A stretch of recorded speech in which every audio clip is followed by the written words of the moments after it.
Don't fear mistakes, there are none. These are the words of legendary musician Miles Davis. Miles Davis was a jazz musician who influenced change in the jazz scene for over 40 years.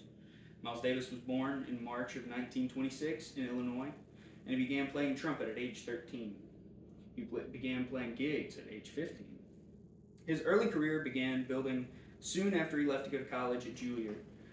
He used college as an excuse to leave and go to New York so that he could join the scene there. He felt like that was his place. His influence in jazz really skyrocketed when he released his Kind of Blue album in April of 1959. Davis became bored of the bebop style of jazz as he felt there was not much personal expression in it, and the modal jazz approach really allowed him to spread his metaphorical wings and show how expressive he could be with his sound. So first, let's look at his early life and see how this led to his eventual rise to stardom. According to the National Endowments of Arts, Miles Davis' humble beginnings did not stop his exponential growth into the jazz scene. Born to a middle-class family, Davis started the trumpet at age 13, and his professional music job came when he found Eddie Randall in the St. Louis Band in 1941. In the fall of 1944, he took a scholarship to attend Juilliard School, a convenient passport to New York. Didn't take him long to immerse himself in the New York scene, and he began working the 52nd Street gigs alongside Charlie Parker in 1945. Soon he found work with the Coleman Hawkins and the big bands of Billy Eckstine and Benny Carter. He had met and would jam with popular other jazz musicians such as Gil Evans, Lee Konitz, and John Lewis regularly in the early 40s. And he formed his first professional band and recorded his first major musical piece, Birth of the Cool, in the early 50s. Before I get into how his career really skyrocketed, I would like to explain the difference between bebop and modal jazz, just for those who don't understand many musical terms. According to the Herbie Hancock Institute of Jazz, in bebop, cool, and hard bop, the chords change very quickly. While in modal jazz, on the other hand, the modes, which are the scales used for improvisation, they change slowly, in just once or twice a chorus. They're not very fast.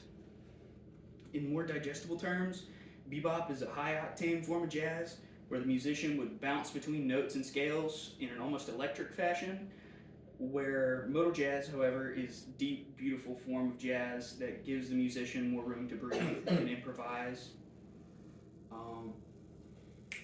Now that we have gone over the difference between these two forms, let's jump into how this impacted Miles specifically and why he's held to such high regard.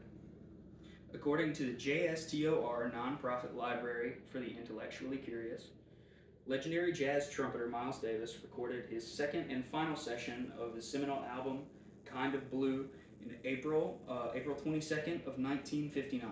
It remains the best-selling jazz album of all time. Its unforgettable solos by Davis, the tenor saxophonist, John Coltrane, the saxophonist, Cannonball Adderley, which is the pianist, and Bill Evans create an ethereal atmosphere. The album continues to be one of the most beloved jazz albums. Miles had grown tired of the lack of expression he felt that he had with the bebop style, and worked with composer, arranger, theoretician, pianist, and drummer George Russell, who would form the groundworks for modal jazz. Using this new sound in some masterful composition and improv, Kind of Blue swept the jazz world and officially marked Miles as a staple in the jazz world to this day. Thank you all for listening. I hope you enjoyed learning a little bit about Miles Davis and jazz as a whole. And as I quoted in the beginning, do not fear mistakes, there are none. I'm going to go just through the slideshow real quick. This is Miles when he was younger. And these two slides, it might be kind of hard to see, but it's an example of how bebop jazz looks a lot simpler than modal jazz does. You can see it has a lot of key changes and accidentals, and it seems to be a lot faster paced. While if you look at more of a modal style, everything seems to be a little bit more laid back. Anyway, thank you all for watching.